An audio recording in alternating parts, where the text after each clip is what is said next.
Welcome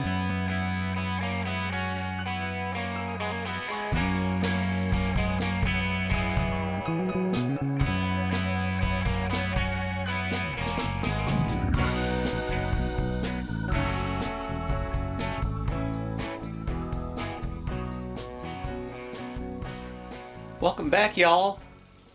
I've got this one here today that might be a rarity for YouTube. It's a classical guitar neck reset of sorts.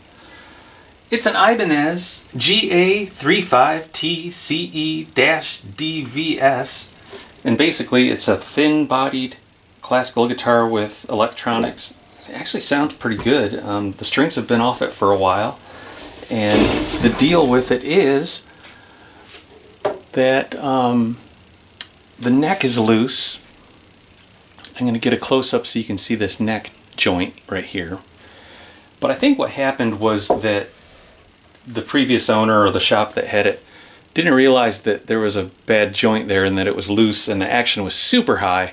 So they went in there with the truss rod wrench, which is a 4mm, and cranked on it so hard that they snapped the wood up here by the neck where the truss rod anchors, and it was basically the fretboard wood was it really didn't separate the fretboard from the neck. It just cracked the neck seriously, so that the truss rod wasn't doing anything and the neck was just having a tremendous up bow. I glued that up already because that was not a big hard job to do. I used wood glue on that. But let's get a closer up look at this neck joint right down here, the dovetail. I've propped the headstock up on a block, and I'm going to press down on the top of the joint and see if we can see it coming loose there. See that big gap? That's quite a gap.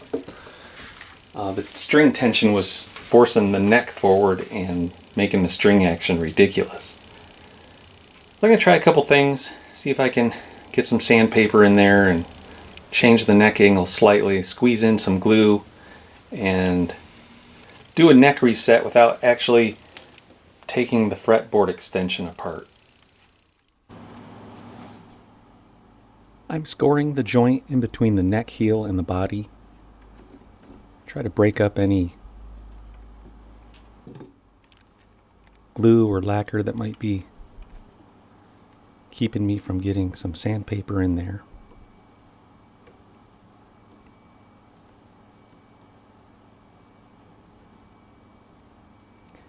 As it is a lot of times with these, I set out on a course of action and that course changes.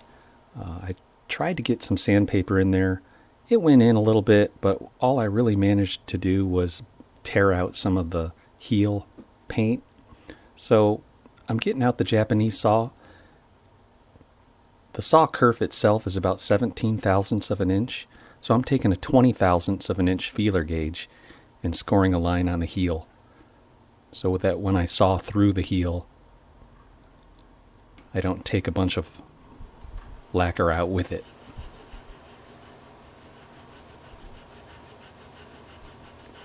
I've put some packing tape on the body and waxed it. I've also waxed the Japanese saw. That helps with the resistance while sawing through the mortise or the dovetail. We're never going to get to see the actual mortise or dovetail. What happens here is I get through to where the truss rod is, and then I have to kind of nibble away on either side. Once I've done that, I'm going to get this neck reset sandpaper in. It's about 80, maybe 100 grit on both sides. Get it on the body side and get it on the heel. What I can do is get some glue on my palette knife and just drop it straight down in there. I'm pushing on the neck to open up the joint a little bit. Get some more glue in there. It's hot and it's real liquidy right now. Kind of pump it.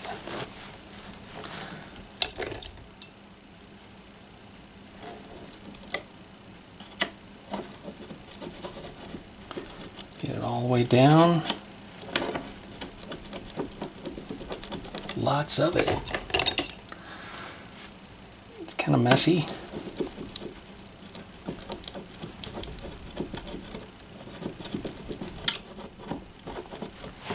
But it cleans up easy with water. Okay, I think that's enough. I'll wipe up a little bit.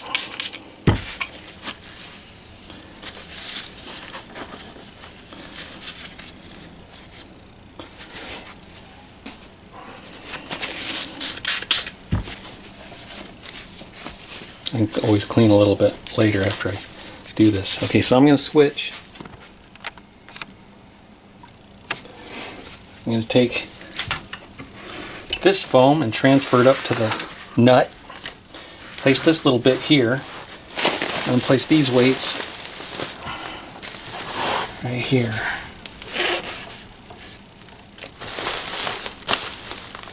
Maybe you can take more weight than this. This is another 10 pounds.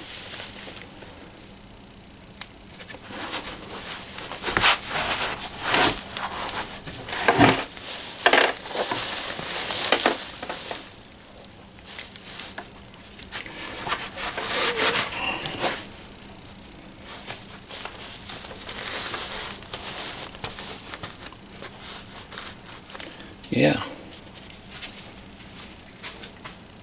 10 pounds, and I guess that's altogether about close to 20 pounds of weight.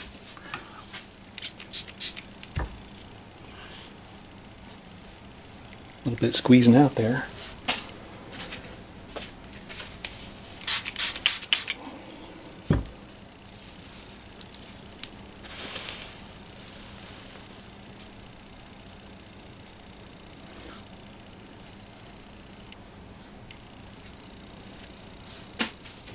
Going to use the liquid hide glue to fill in any voids around the neck heel. Don't want to use this to hold the neck onto the guitar, but we can use it to fill some voids before we paint it, or lacquer it, or shellac it to match the color. I just dropped hide glue into this area right here because there was a big old void. After a day, yep, 24 hours, you can go on there and wipe it with a wet paper towel and clean up any, over application. Sometimes there's a little dried hide glue that doesn't look just right. You just, after a few wipes, you can paint it. It does need painted though, because any water or moisture that might hit this, if it's unpainted, it'll dissolve that hide glue.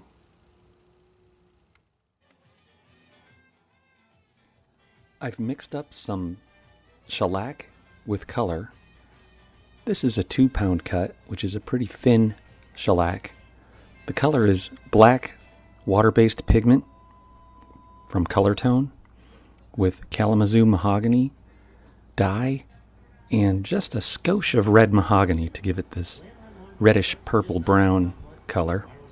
I like to drop it into the areas of sand through where you can see the exposed wood color first. And once it dries, I'll get a bigger brush and go over a wider area for my second coat.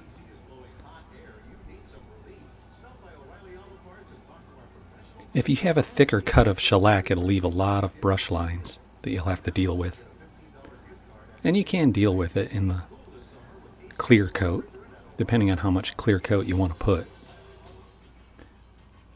That's kind of where we're at there on the bass side.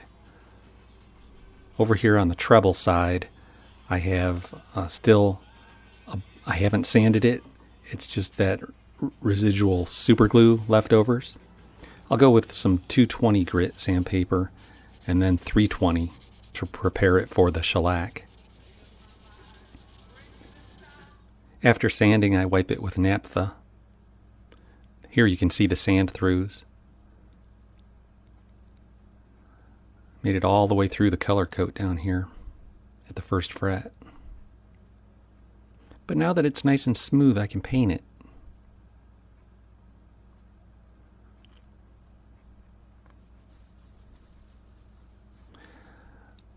Getting a little closer now. Here on the treble side, we'll do the same thing. Drop it into the lightest colored areas. Kind of get us in the ballpark with the color. This is a really fine paintbrush. Another thing I can do is kind of like wispy strokes with a brush that's not too wet with shellac. And just a little dip into the Dixie cup and wisp it on. Here's that shot of the black pigment. It's really good stuff. It says that it's used for water-based finishes, but shellac is an alcohol-based finish, so I don't know why they don't advertise it for use with shellac, but I heard Ian talk about using it, and I was like, all right, let's give it a shot. It works great.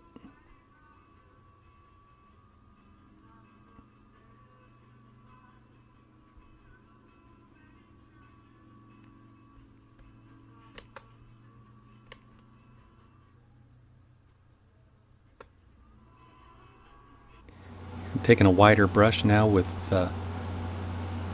this is one that I really appreciated, a tip that I got from Ted Woodford's videos. We take 3 parts shellac and 1 part lacquer, mix them together, and use that as the top coat. It brushes on better than straight up lacquer. Lacquer will leave a lot of brush lines, but when you add the 3 parts shellac to 1 part lacquer, what you get is kind of a leveling agent that you don't get otherwise. And I brush it right on over the color. I should have used 2 or 3 coats. I only used 1 coat, because you'll see here in a minute when I wet sand it, I make it right through to the clear coat into the color coat. But I didn't stress out too much about that. It still looked pretty good. It looked like I just played it a lot and worn through. The Big D. The Diodario Pro Art Dynacore EJ45 TT with Glee. Oh yeah.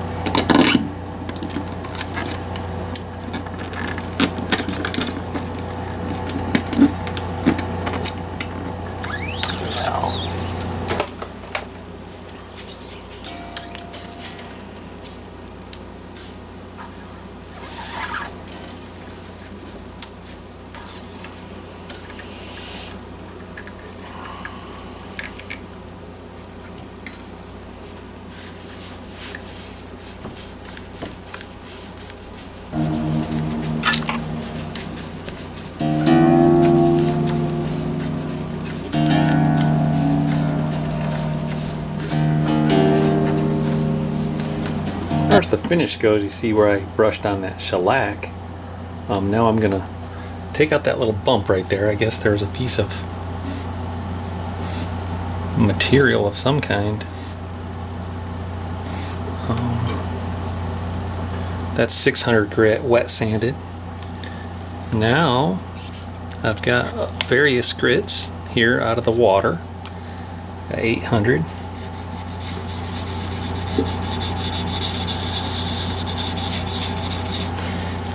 One thou.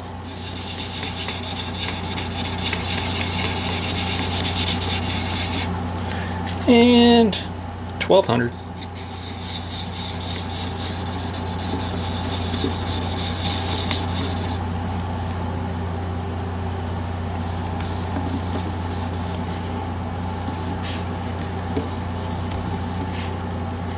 That looks like it'll pass the inspection. I've got a little boiled linseed oil, which is kind of like, I don't know, putting your palm oil.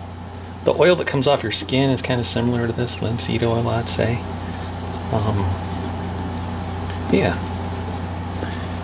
And you let that dry and then kind of wipe it off.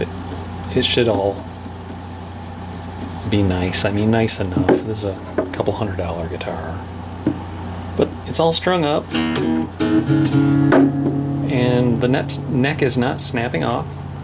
So that's good. And then there's this other spot up here where the neck was cracked, and I brushed on that shellac there. I took the shellac and I kind of French polished it to get it smooth. There were some brush lines. So now that it's pretty smooth, I could do the same thing. 1000 grit. Being careful not to sand through the color. Yeah, see some of the color's coming off. That's not good. And then real lightly some 1200. And that's it.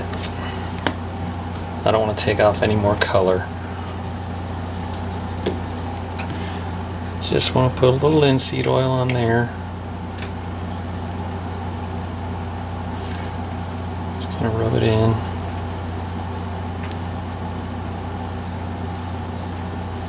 No big deal. This is a satin finish.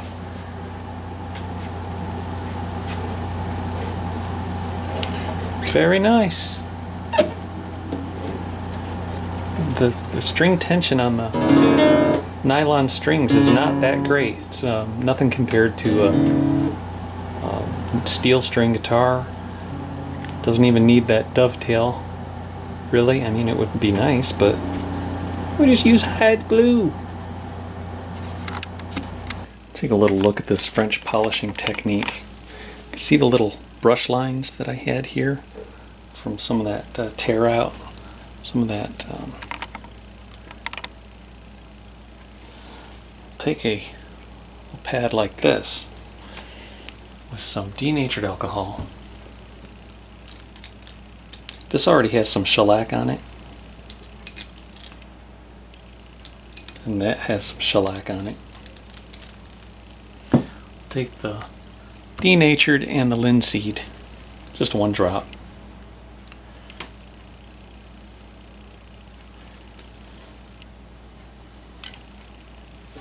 Start rubbing it and try to rub this out.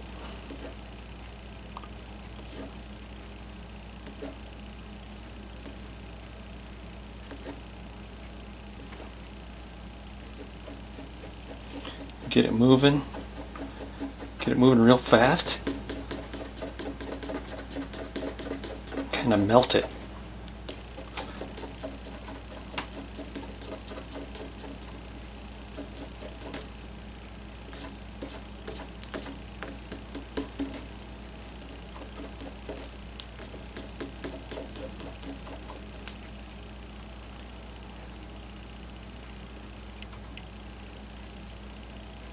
Then we can put some wax on it afterwards.